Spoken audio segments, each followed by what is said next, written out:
انسان کی 2 خصلتیں ہیں۔ نمبر 1 عقل، نمبر 2 کلام کرنا۔ عقل سے خود فائدہ اٹھاتا ہے، اپنے کلام سے دوسروں کو فائدہ پہنچاتا ہے۔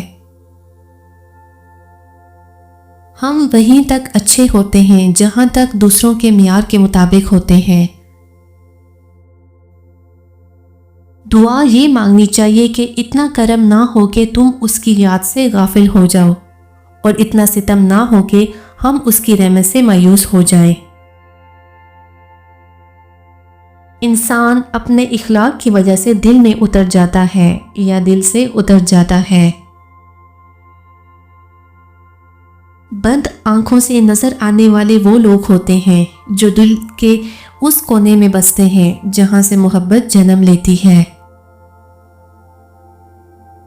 دنیا کو دھوکے کا گھر اس لیے کہا جاتا ہے کہ یہاں پر حقیقتیں الٹی نظر آتی ہیں۔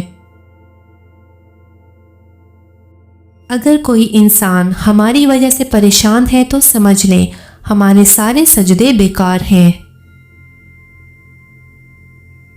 امانت صرف چیزوں کی ہی نہیں ہوتی، امانت راز کی بھی ہوتی ہے۔ اگر کوئی اپنے جذبات، احساسات بیان کرے تو اس میں کبھی بھی خیانت نہ کرے۔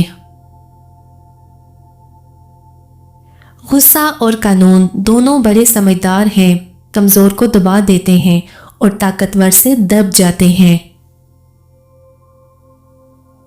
ماں سے 3 باتوں کی شکایت کبھی مت کرنا۔ نمبر 1 ماں سے یہ کبھی مت کہنا تم ہر وقت میری فکر کیوں کرتی ہو۔ نمبر 2 ماں سے یہ مت کہنا تم میرے آنے کا انتظار مت کیا کرو۔ نمبر 3 ماں سے کبھی مت کہنا تم میرے کھانے کی فکر مت کیا کرو۔